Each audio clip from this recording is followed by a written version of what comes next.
What chapter? Adi Lila 588.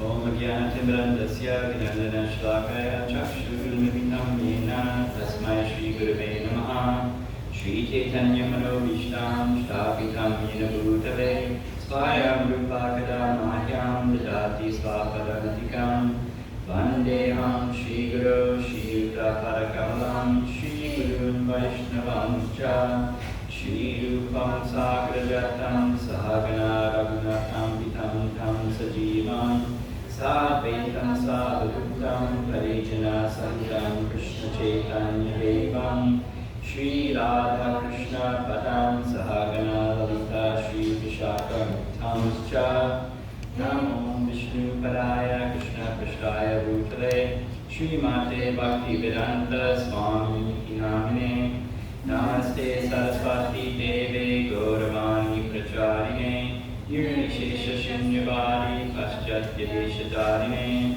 Namo Vishnu Padaya Krishna Prashtaya Bhutale Shri Mate Bhakti Siddhanta Saraswati Namine Shri Varshavana Devi Daitaya Kripaptaye Krishna Sambandha Vijnana Daine Prabhave Namaha Marulojvalase Madhya Shri Rupanuga Bhaktida Shri Gora Karuna Shakti Vigrahaya Namostute Namaste Gauravani Shri Murtaye Dinatarine Rupanuga Virutapa Siddhanta Dvantaharine Namo Gorakshoraya Sakshavadagamurte Vipralambara Sambodhe Param Pujayate Tamaha Namo Bhaktivinodaya Satchidanandanamine Gora Shakti Svarupaya Rupanuga Vrayate Gauravir Bhavagume Swam Nirdishta Sajjanapriya Vaishnava Sarvabhauma Shri Jagannataya Te Namaha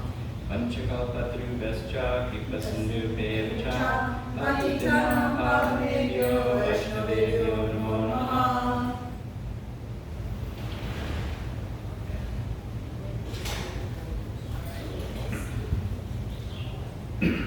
Chaitanya Charitamrita Adi Lila Chapter 5 and start with 85. Although the Lord is the shelter of everything, and although all universes rest in Him, He, as the Super Soul, is also the support of everything. Although He is thus connected with the material energy in two ways, He does not have the slightest contact with it. This is the opulence of the Lord. Although situated within the material nature, He is never affected by the modes of nature. Similarly, those who have surrendered to Him and have fixed their intelligence upon Him are not influenced by the modes of nature. Thus, the Bhagavad Gita also states again and again that the Absolute Truth always possesses inconceivable power. Lord Krishna said, I am situated in the material world, and the world rests in me, but at the same time I am not situated in the material world, nor does it rest in me in truth. O Arjuna, you should know this as my inconceivable opulence. This is the meaning propagated by Lord Krishna in the Bhagavad Gita. That Mahapurusha, Karanodakshaya Vishnu, is known as a plenary part of Him, who is Lord Nityananda Balaram, the favorite associate of Lord Chaitanya. I have thus explained the 9th verse, and now I shall explain the 10th. Please listen with rapt attention.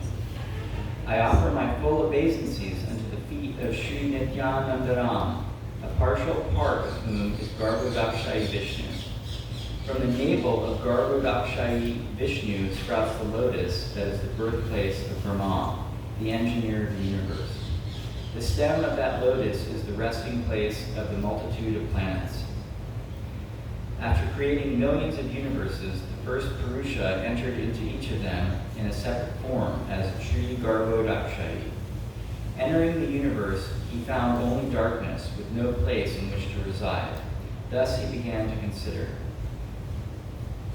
Then he created water from the perspiration of his own body, and with that water filled half the universe. The universe measures 500 million yojanas. Its length and breadth are one and the same.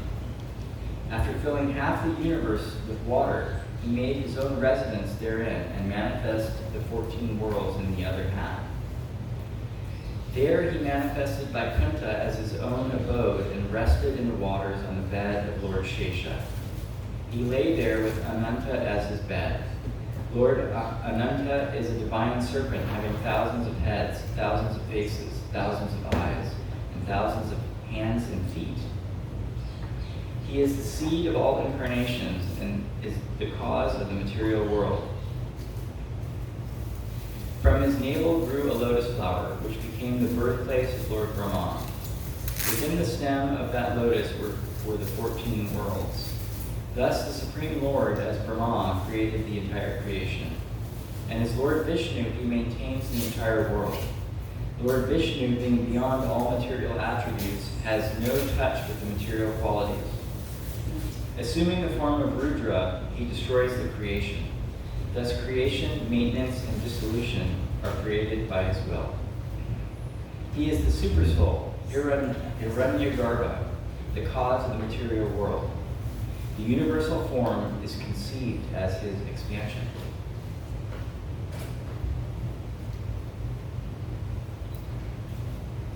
That Lord Narayan is a part of a plenary part of Lord Nityananda Balaram, who is the source of all incarnation. I have thus explained the 10th verse. Now please listen to the meaning of the 11th verse with all your mind. I offer my respectful obeisances under the feet of Sri Nityananda Ram, whose secondary part is the Vishnu lying in the ocean of milk. That Shirodakshaya Vishnu is the supersoul of all living entities and the maintainer of all the universes. Shesha Naga is his further subpart. The material planets rest within the stem that grows from the lotus navel of Lord Narayana. Among these planets are 7 oceans. There, in part of the ocean of milk, lies Shvetadvi, the abode of the sustainer, Lord Vishnu. He is the supersoul of all living entities. He maintains this material world, and he is its Lord.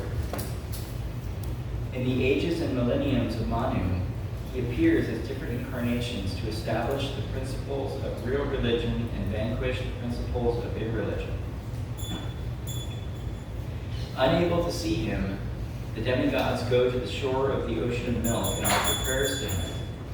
He then descends to maintain the material world. His unlimited opulences cannot be counted.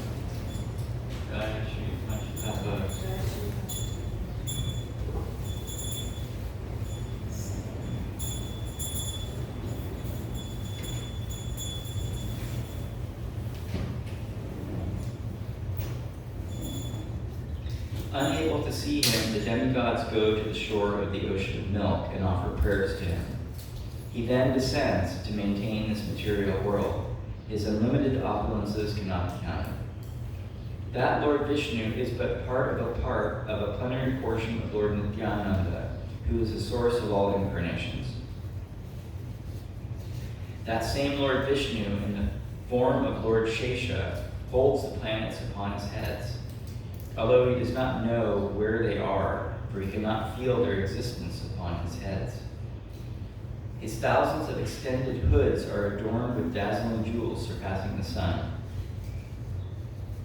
The universe, which measures 500 million yojanas in diameter, rests on one of his hoods like a mustard seed. That Ananta Shesha is the devotee incarnation of Godhead. He knows nothing but service to Lord Krishna. With his thousands of mouths, he sings the glories of Lord Krishna. But although he always sings in that way, he does not find an end to the qualities of the Lord. The 4 Kumaras hear Srimad Bhagavatam from his lips, and they in turn repeat it in the transcendental bliss of love of Godhead. He serves Lord Krishna, assuming all the following forms: umbrella, slippers, bedding, pillow, garments, resting chair, residence, sacred thread, and throne. He is thus called Lord Shesha, for he has attained the ultimate end of servitude to Krishna. He takes many forms for the service of Krishna, and thus he serves the Lord.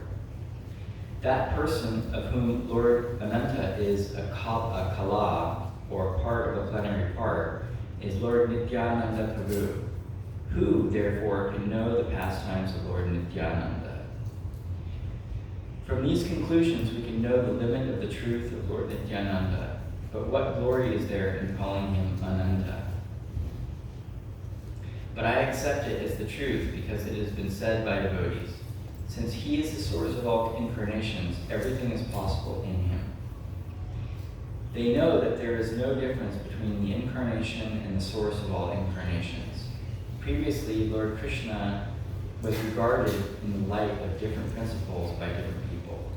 Some said that Krishna was directly Lord Narayan, and some called him Lord Vamanadev, incarnate. Some call Lord Krishna an incarnation of Lord Shiradaksha. All these names are true. Nothing is impossible. When the Supreme Personality of Godhead, Krishna, appears, he is the shelter of all plenary parts. Thus, at that time, all his plenary portions join in him. In whatever form one knows the Lord, one speaks of him in that way. In this there is no falsity, since everything is possible in Krishna. Therefore, Lord Chaitanya Mahaprabhu has exhibited to everyone all the pastimes of all the various incarnations. Thus, Lord Nityananda has unlimited incarnations. In transcendental emotion, he calls himself a servant of Lord Chaitanya. Sometimes he serves Lord Chaitanya as his guru, sometimes as his friend, and sometimes as his servant, just as Lord Balaram played with Lord Krishna in these three different moods in Vraja. Playing like a bull, Lord Balaram fights with Krishna head to head, and sometimes Lord Krishna massages the feet of Lord Balaram. He considers himself a servant and knows Krishna to be his master. Thus he regards himself as a fragment of his plenary portion. Acting just like ordinary boys, they played like roaring bulls as they fought each other, and they imitated the calls of various animals. Sometimes, when Lord Krishna's elder brother, Lord Balaram, felt tired after playing and lay his head on the lap of a cowherd boy, Lord Krishna himself served him by massaging his feet. Who is this mystic power, and where has she come from? Is she a demigod or a demoness? She must be the illusory energy of my master, Lord Krishna. For who else can bewilder me? What is the value of a throne to Lord Krishna? The masters of the various planetary systems accept the dust of his lotus feet on their crowned heads. That dust makes the holy places sacred, and even Lord Brahma, Lord Shiva, Lakshmi, and I myself, who are all portions of his plenary portion, eternally carry that dust on our heads. Lord Krishna alone is the supreme controller, and all others are his servants. They dance as he makes them do so. Thus, Lord Chaitanya is also the only controller. All others are his associates or servants. His elders, such as Lord Nityananda, Advaita Acharya, and Srivas Thakur, as well as his other devotees, whether his juniors, equals, or superiors, are all his associates who help him in his pastimes. Lord Gauranga fulfills his aims with their help. Sri Advaita Acharya and Srila Nityananda Prabhu, who are plenary parts of the Lord, are his principal associates.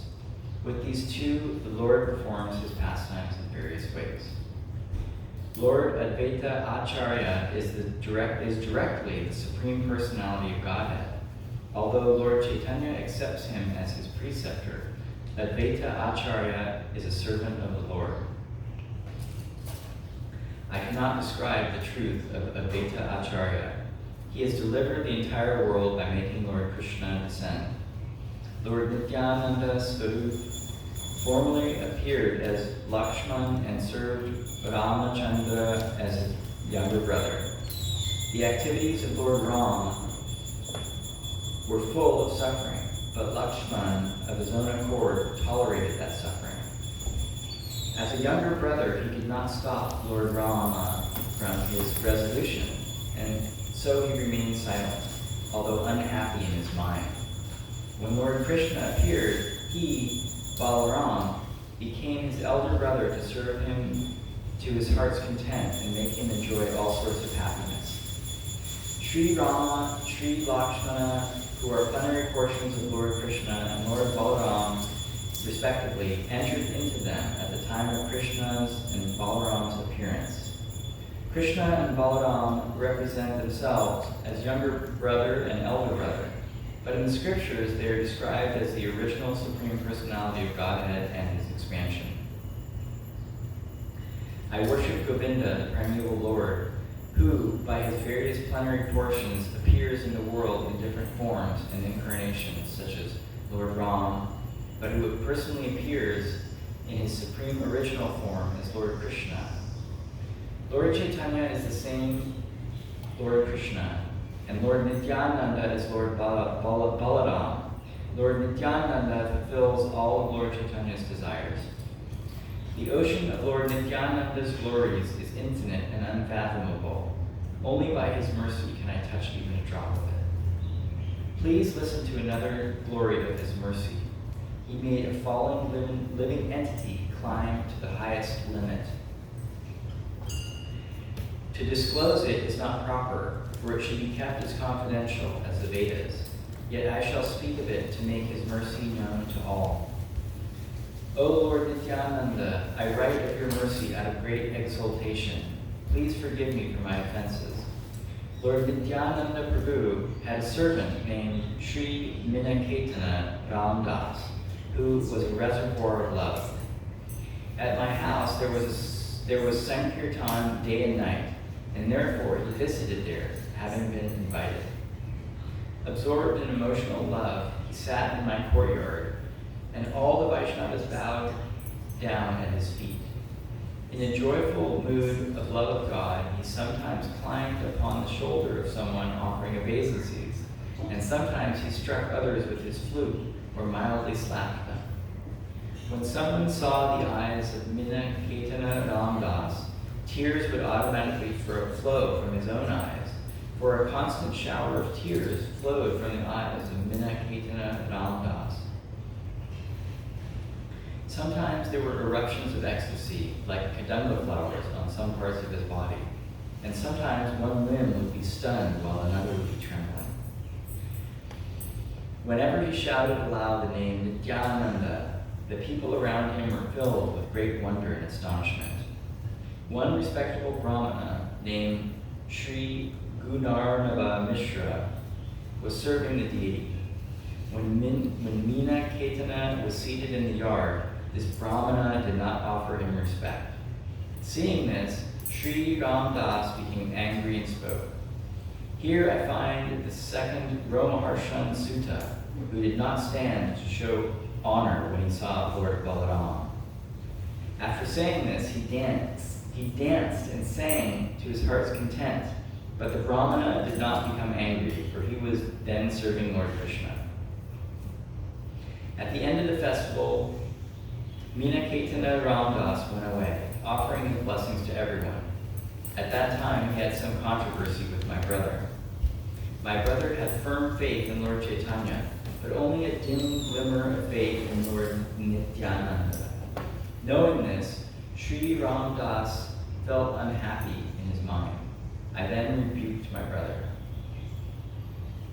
These two brothers, I told him, are like one body. They are identical manifestations. If you do not believe in Lord Nityananda, you will fall down. If you have faith in one but disrespect the other, your logic is like the logic of accepting half a hand. It would be better to be an atheist by slighting both brothers than a hypocrite by believing in one and slighting the other. Thus, Sri Ramdas broke his flute in anger and went away. And at that time my brother fell down. I have thus described the power of the servants of Lord Nityananda. Now I shall describe another characteristic of his mercy. That night, Lord Nityananda appeared to me in a dream because of my good quality in chastising my brother. In the village of Jamatpur, which is near Naihati, Lord Nityananda appeared to me in a dream. I fell at his feet, offering my obeisances, and he then placed his own lotus feet upon my head.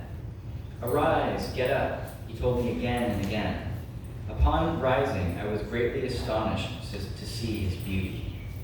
He had a glossy, blackish complexion, and his tall, strong, heroic stature made him seem like Cupid himself. He had beautifully formed hands, arms, and legs, and eyes like lotus flowers. He wore silk cloth with a silk turban on his head. He wore golden earrings on his ears and golden armlets and bangles. He wore tinkling anklets on his feet and a garland of flowers around his neck. His body was anointed with sandalwood pulp, and he was nicely decorated with tilak. His movements surpassed those of a maddened elephant. His face was more beautiful than millions upon millions of moons, and his teeth were like pomegranate seeds because of his chewing betel. His body moved to and fro, right and left, for he was absorbed in ecstasy. He chanted, "Krishna, Krishna," in a deep voice. His red stick moving in his hand, he seemed like a maddened lion. All around the four sides of his feet were bumblebees. His devotees, dressed like cowherd boys, surrounded his feet like so many bees, and also chanted, "Krishna, Krishna," absorbed in ecstatic love. Some of them played horns and flutes, and others danced and sang. Some of them offered betel nuts, and others waved chamar fans about him. Thus I saw such opulence in Lord Nityananda's Swarup. His wonderful form, qualities, and pastimes are all transcendental. I was overwhelmed with transcendental ecstasy, not knowing anything else. Then Lord Nityananda smiled and spoke to me as follows. "O my dear Krishnadas, do not be afraid.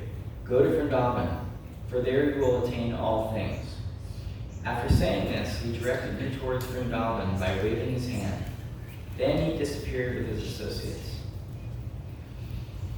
I fainted and fell to the ground. My dream broke, and when I regained consciousness, I saw that morning had come. I thought about what I had seen and heard, and concluded that the Lord had ordered me to proceed to Vrindavan at once. That very second, I started for Vrindavan, and by his mercy, I reached there in great happiness. All glory, to Lord Nityananda Balaram, by whose mercy I have attained shelter in the transcendental abode of Vrindavan. All glory to the merciful Lord Nityananda, by whose mercy I have obtained shelter at the lotus feet of Sri Rupa and Sri Sanatana. By his mercy I have attained the shelter of the great personality Sri Raghunath Das Goswami, and by his mercy I have found the refuge of Sri Swarup Damodar. By the mercy of Sanatana Goswami, I have learned the final conclusions of devotional service, and by the grace of Sri Rupa Goswami, I have tasted the highest nectar of devotional service. All glory to the lotus feet of Lord Nityananda, by whose mercy I have attained Sri Radha Govinda. I am more sinful than Jagai and Madhai, and even lower than the worms and stool. Anyone who hears my names loses the results of his pious activities. Anyone who utters my name becomes sinful. Who in this world, the Lord Nityananda, could show his mercy to such an abominable person as me? Because he is intoxicated by ecstatic love and is an incarnation of mercy, he does not distinguish between the good and the bad. He delivers all those who fall down before him. Therefore he has delivered such a sinful and fallen person as me. Although I am sinful and I am the most fallen, he has conferred upon me the lotus feet of Sri Rupa Goswami. I am not fit to speak all these confidential words about my visiting Lord Madana Gopal and Lord Govinda. Lord Madana Gopal, the chief deity of Vrindavan, is the enjoyer of the rasa dance and is directly the son of the king of Vraja. He enjoys the rasa dance with Srimati Radharani, Sri Lalita, and others. He manifests himself as the Cupid of Cupids. Wearing yellow garments and decorated with a flower garland, Lord Krishna, appearing among the gopis with his smiling lotus face, looked directly like the charmer of the heart of Cupid. With Radha and Lalita serving him on his two sides, he attracts the hearts of all by his own sweetness. The mercy of Lord Nityananda showed me Sri Madan Mohan and gave me Sri Madan Mohan as my Lord and Master. He granted to one as low as me the sight of Lord Govinda. Words cannot describe this, nor is it fit to be disclosed. On an altar made of gems in the principal temple of Vrindavan, amidst a forest of desire trees, Lord Govinda, son of the king of Vraja, sits upon a throne of gems and manifests his full glory and sweetness, thus enchanting the entire world. By his left side is Srimati Radharani and her personal friends. With them, Lord Govinda enjoys the Rasa Lila and many other pastimes. Lord Brahma, sitting on his lotus seat in his own abode, always meditates on him and worships him with the mantra consisting of 18 syllables. Everyone in the 14 worlds meditates upon him, and all the denizens of Vaikuntha sing of his qualities and pastimes.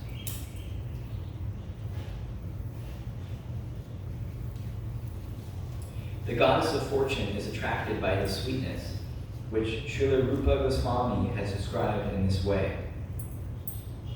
My dear friend, if you are indeed attached to your worldly friends, do not look at the smiling face of Lord Govinda as he stands on the bank of the Yamuna at Keshikhat. Casting sidelong glances, he places his flute to his lips, which seem like newly blossomed twigs. His transcendental body, bending in 3 places, appears very bright in the moonlight.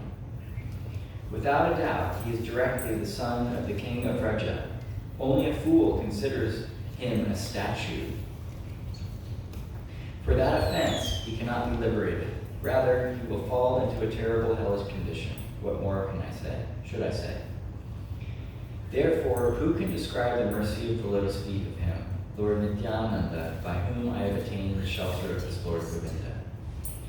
All the groups of Vaishnavas who live in Vrindavan are absorbed in chanting the all-auspicious name of Krishna. Lord Chaitanya and Lord Nityananda are the life and soul of those Vaishnavas who do not know anything but devotional service Sri Sri Radha Krishna. The dust and shade of the lotus feet of the Vaishnavas have been granted to this fallen soul by the mercy of Lord Nityananda. Lord Nityananda said, in Vrindavan all things are possible. Here I have explained his brief statement in detail. I have attained all this by coming to Vrindavan, and this was made possible by the mercy of Lord Nityananda. I have described my own story without reservations. The attributes of Lord Nityananda, making me like a madman, forced me to write these things. The glories of Lord Nityananda's transcendental attributes are unfathomable. Even Lord Shesha, with his thousands of mouths, cannot find their limit. Praying at the lotus feet of Sri Upa and Sri Raghunath, always desiring their mercy, I, Krishna Das, narrate Sri Chaitanya Charitamrita, following in their footsteps.